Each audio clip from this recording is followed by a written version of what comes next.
하나님을 믿는 일에 있어서 가장 위험한 상황은 어떤 상황일까요? 각종 재난이나 환란이 일어나는 상황일까요? 아니면 법의 칼날이 무시무시하게 핍박하고 탄압하는 것일까요? 최근 일어나고 있는 일련의 기사들을 보면서 여러분은 어떤 생각을 하십니까? 자유와 박애를 주창하는 미국이 정의라는 이름으로 이란을 침공했습니다. 독재 정부의 인사들을 죽이거나 처리하고 저항하는 자들에게 무차별 공격을 퍼붓고 있습니다. 그에 대항하여 이란은 호르무즈 해협을 봉쇄하면서 국제 유가가 천정부지로 치솟고 이 세상의 경제가 흔들리고 있습니다. 말 그대로 마태복음 24장에 예언된 난리와 난리, 민족이 민족을, 나라가 나라를 대적하여 일어나는 말세의 징조가 현실로 눈에 보이고 있는 이 시대에 우리가 살아가고 있는 것입니다. 그러나 성경은 이러한 재난과 전쟁이 일어난다고 해도 아직 끝이 아니라고 말합니다. 아직 끝이 아니다. 이 정도 소용돌이와 환란이 끝이 아니라면 도대체 얼마나 더 큰 일이 일어나야 할까요? 얼마나 더 무시무시한 일이 우리를 기다리고 있는 것일까요? 데살로니가 전서 5장은 주의 날이 이르기 직전의 사람의 상태를 말하고 있습니다.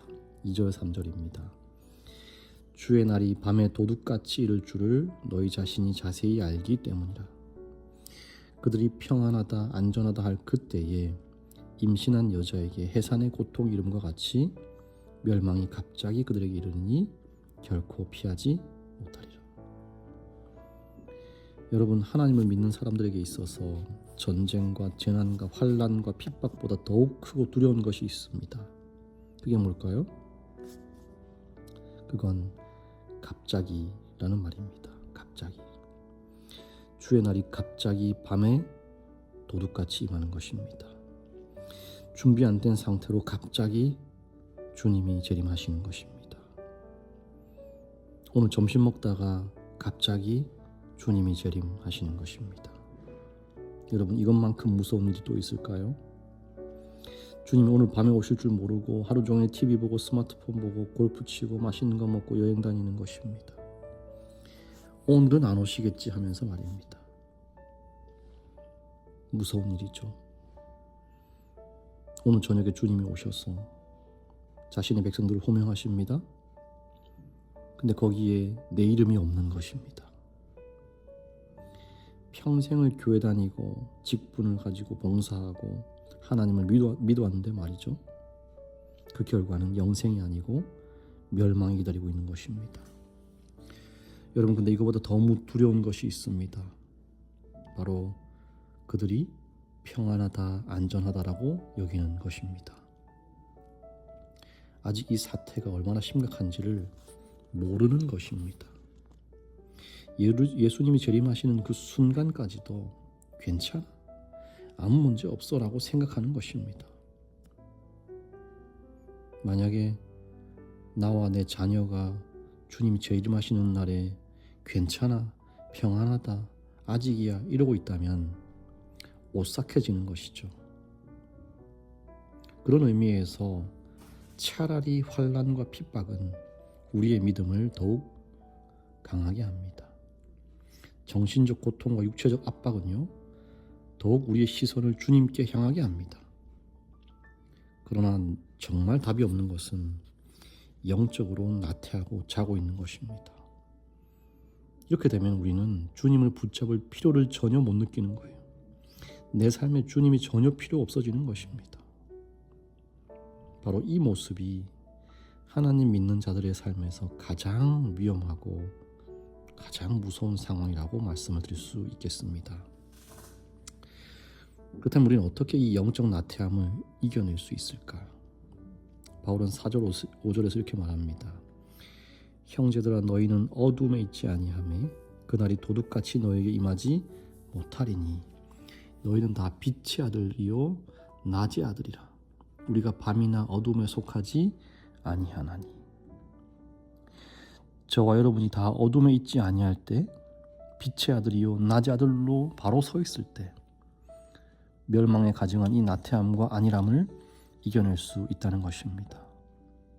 여러분, 밤과 낮의 차이가 무엇입니까? 낮엔 일하고 밤엔 자는 것입니다. 주님도 해가 있는 동안에는 일한다고 말씀하셨어요. 우리가 깨어있어 주님의 일을 충실히 하며 살아가면 그것이 낮의 아들들의 모습인 것입니다. 낮은 활동하는 시간입니다. 가만히 앉아서 시간을 죽이는 시간이 아닙니다. 바쁘게 부지런하게 주님을 위하여 일을 하는 그 사람들, 그들이 바로 빛의 아들이요 낮의 아들들인 것입니다. 8절입니다. 우리는 낮에 속하였으니 정신을 차리고 믿음과 사랑의 호심경을 붙이고 구원의 소망의 투구를 쓰자. 낮에 속한 자들은 정신 차리는 자들입니다. 다른 곳에 한눈 팔지 않습니다. 세상 유행과 세상적 성공과 이기적 자신의 욕심에 눈을 돌리지 않습니다. 그들은 믿음, 소망, 사랑, 이 신앙의 핵심 요소를 추구하며 살아갑니다. 그런 자들이야말로 주님이 오시는 재림을 준비하는, 기름을 준비하는 자들인 것입니다. 교회직원 3권 252페이지입니다. 자신을 하나님의 택하신 특별한 백성으로 간주하는 이들 가운데서 많은 사람들이 하나님이 참으로 저희 속에 계셔서 사단의 올무와 공격에서 구원해 주시는 증거를 갖지 못한 채 살아가는데 만족한다. 착각인 것이죠. 우리에게 아무런 증거가 없음에도 불구하고 만족하며 사는 것입니다. 하나님이 살아계시고 사단의 올무와 공격에서 구원해 주시는 것을 날마다 경험하지 못한 채 그냥 교회 다니고 헌금 내고 봉사하는 것에 만족하는 것입니다. 경험 없는 믿음, 죽은 믿음인 것입니다. 가려보면 기별 1권 109페이지입니다. 나는 꿈속에서 한 파수꾼이 한 중요한 건물의 문 앞에 서서 그 입구에 모인 모든 사람들에게 그대들은 성령을 받았는가라고 묻는 것을 보았다. 그의 손에는 치수를 재는 자가 들려 있었는데 그 건물에 들어가도록 허락을 받은 자의 수는 너무나도 실망적인 적은 수였다. 성령을 받았는가라고 묻는 그 질문에 네라고 대답하는 사람은 너무너무 적다는 것입니다. 사랑하는 여러분, 지금도 우리는 늦지 않았습니다. 시대의 징조들이 점점 더 노골적으로 우리 눈에 보여지고 있습니다. 이것은 분명한 하나님의 메시지입니다. 지금 우리는 회개하고 깨어있고 준비해야 합니다. 아직 아니야. 괜찮아. 너무 오버하지 마. 우리 주님은 예상치 못한 그날에 이르실 것입니다. 그날이 언제일지 아는 사람은 아무도 없습니다. 그렇기 때문에 지금 오늘을 사셔야 하는 것입니다. 마치 지금 주님 재림하실 것처럼 살아가는 것입니다.